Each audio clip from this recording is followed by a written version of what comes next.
Hey you guys, welcome back. We're over here by my blueberry field, and today we're going to be talking about the dangers of deforestation. So let's get started.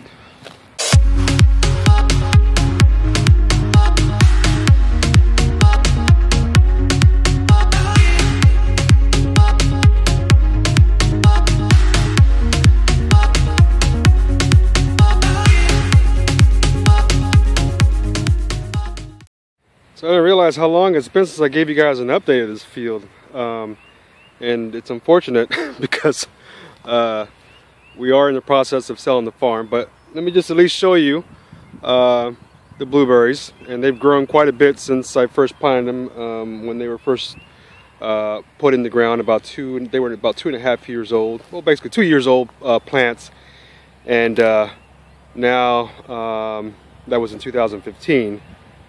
So they've gotten bigger since then. So as you can see here, this is one field. Those are my neighbors' houses right there. Really cool neighbors. They were really happy that the farm, or this particular land, wasn't bought out by developers, because that's all you see around here is developers tearing up everything. But yeah, they've gotten pretty decent size. And they've all grown. Obviously, you guys know I do organic. Only thing I've been feeding these guys for the most part is wood chips. For the first couple of years I did use a alpaca manure, which is a neutral nitrogen and easier for the blueberries to not nitrogen, I'm sorry, pH, because these plants like acidity.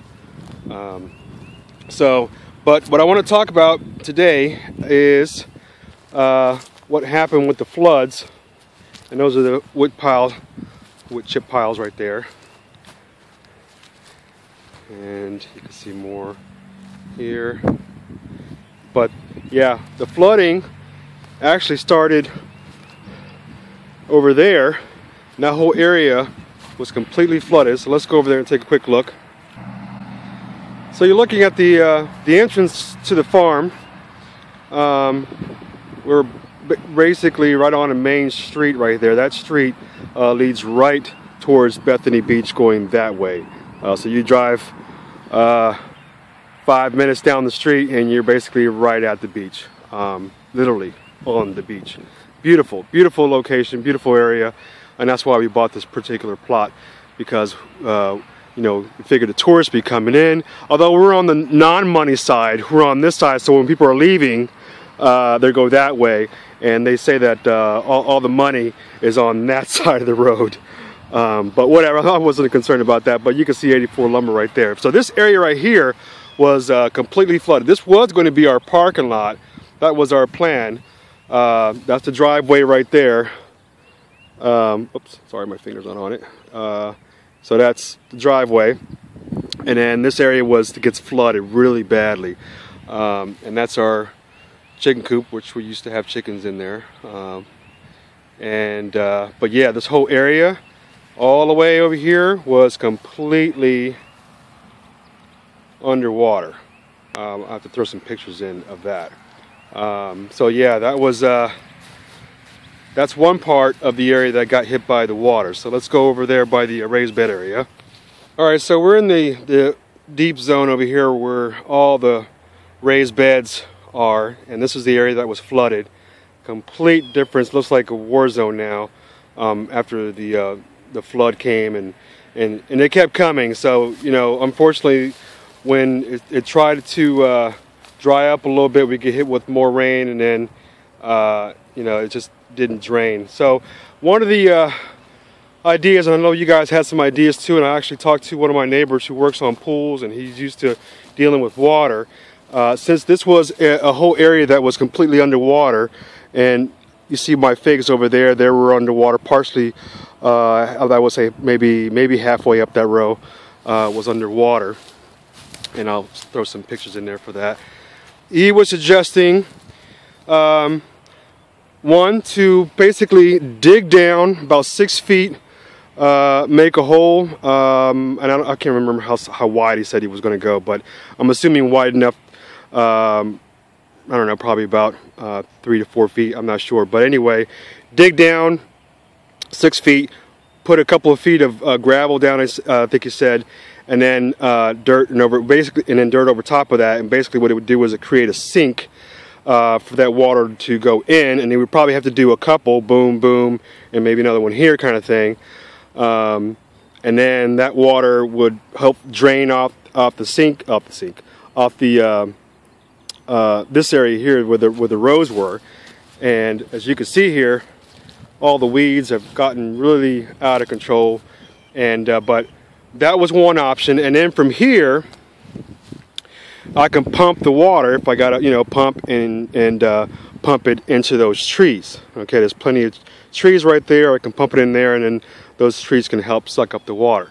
Probably hard to tell, but it goes slightly down and it goes up slightly over here. That's why that area right there is the high ground. So if we were to stay here, I would definitely move those raised beds over to the high ground, and then establish more high tunnels if I wanted to go that route.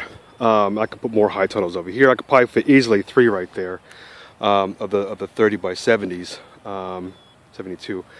And but yeah, since we're not keeping the farm, we're not going to be doing that, and that's why I haven't really done much around here. We were hoping to find a farmer to take it over, but we haven't had any luck with that.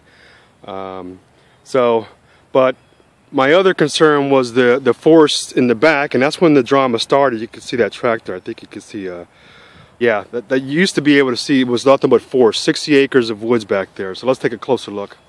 All right, so we're right basically at the entrance of this woody area here. This is the less dense part of my section of the woods, and I think it goes back, I don't know, maybe maybe 100 feet, something like that.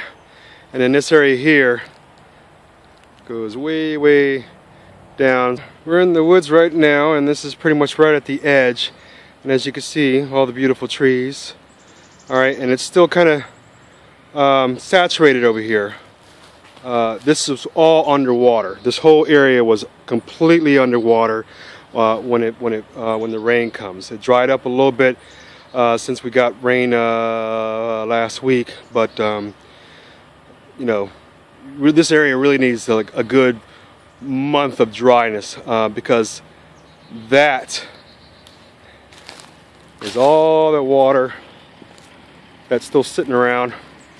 Obviously that's my property line right there, and these are all my trees, and then there you can probably see some of them over there. They're still sitting in the water. But all that used to be 60 acres of beautiful forest, beautiful trees, all through there. You couldn't see anything. It was just nothing but trees. And when we first bought this property, it was, so nice taking a walk through here. And unfortunately, we only had a chance to enjoy it for about a year before they started coming through here. And yeah, all the way to, so we see those trees right there. There's another farm on the other side where the guy's growing corn and stuff like that. And yeah, but this is all 60 acres of forest. And as you can see, they got their equipment out there, and they already started building homes. And that started in 2016. They started tearing down the trees, and it was just heartbreaking listening to that sound of trees falling. Yeah, it was really heartbreaking to hear that. But yeah, that's the way it goes, and that's the dangers of overdevelopment, because all the trees that used to be there used to suck up all this water. And so common sense would tell you, it's just bound to happen. With the water's got nowhere to go, and eventually it's just going to work its way to the lowest points, which is on my farm.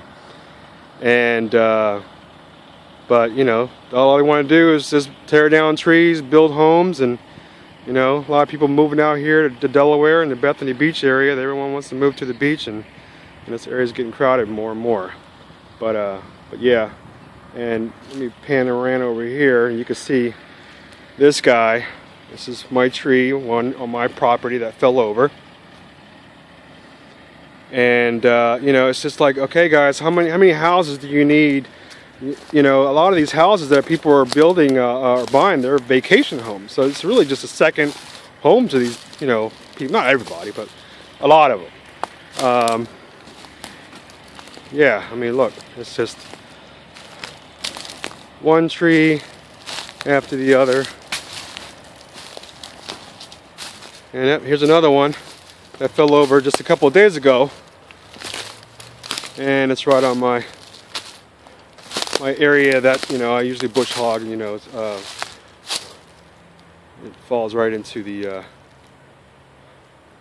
what I call the bowl, the circle. So that's the newest tree that fell over just a few days ago. Beautiful pine. Sorry, buddy. Oh yeah, look at that. Isn't that cool? But that's not too far away from the raspberries over there and blackberries. But yeah. So, but the good thing is you know, we have sold the property, and the first people that were really interested was developers, including them back there. They wanted to come through here. They were estimating they could build 21 homes on this lot, and I just couldn't live with that. You know, my neighbors, you know, what would they think about that? You know, they would just, you know, tear their heart apart, I'm sure. So luckily we had somebody else gave us an offer. Not as much, but it doesn't matter, because even if we went with the developers, they were like, well, we'll give you, you know, I think a quarter down, and then the rest of it in a year once they get the permits and all that jazz. And, you know, I'm like, nope, I don't want to deal with that, you know. And oh, look at that. Oh, that's so gorgeous. Some beautiful trees. So, yep, I had to like keep myself in check and not get caught up in the emotions of it. And it took a while. That's what, you know, back in the fall after the season was over in 2018, I had to come to the realization of what was coming. Yeah, so once the developers came in and started tearing down the property, the trees, that's when things started to go downhill. And then in 2017, we actually lost a contract with one of our, well, we didn't really have a contract. Well, out here with the restaurants, you know, you have an agreement, people like your stuff. And we had a chain we were supplying for, and they loved all our organic stuff. The chefs were amazing. And in 2017, they're like, yeah, you're our guy, you know, we'll buy from you again this year. And planted like 2,000 tomatoes, plants, zucchinis, I forget how many zucchinis. I think it was somewhere in the range of like 1,000 or something like that. Yeah, you're talking like hundreds of pounds of food that you're supplying to restaurants, and I think they had a chain of like, we started off with like 5, and then I think they expanded to a couple more. But yeah, after once the season started, and they started the first couple of weeks, and then all of a sudden we weren't, you know, getting. They said, well, no, we don't need any, and that's expected. Sometimes, you know, they don't need stuff like, you know, the cherry tomatoes is what I was selling to them, and the zucchinis and some greens and things like kale, stuff like that, peppers, and yeah, they just all of a sudden, you know, wasn't taking my calls, wasn't texting me back, and I was like, look, you know, it's been a couple of weeks since I got all this stuff, and you know, I'm trying to supply to the community, and so I had all this leftover stuff, and I'm like, okay, well, what's going on? So come to find out, talking to a couple of the chefs, that, you know, it's like, oh, there's a lot of competition. So, you know, and this was after I already lowered my price that in agreement, you know, before the season even started. Yeah, it was pretty much straight up no more. And so we had hundreds of pounds of food, cherry tomatoes, zucchini, squash, greens, peppers, I mean, all different colors, carrots. And so, you know, I was stuck with like, what do I do with all this food? And, you know, and it was breaking my heart. I'm like, I should just tear it all up, you know, it was upsetting me because I was like, they weren't even trying to call me back. And one thing I don't like is, like, you know, is when you don't call me back, and especially when you have an arrangement. But you know, once I knew what was going on, and you know, it was basically competition with a lot of farmers around here, and wanted me to come down to be like the same price of conventional food, and I was like, I wasn't doing that. So yeah, I basically ended up harvesting all that stuff for the remaining of the season, giving it to the fire department, to the local churches in the area, because at least it was going to the people in the community. You know, I just didn't have the heart to see that stuff going to waste. I have a hard time throwing things away, even getting rid of plants that are done for the season. Yeah, so that was 2017, and that was the same season that I lost my baby sister. She died of cancer, and that was really heartbreaking to deal with that. I was an emotional wreck, and you have to work, you know, in the farm. You know, there's no vacations on the farm when it's the season. So yeah, a lot of tears that year. Love you, Lisa.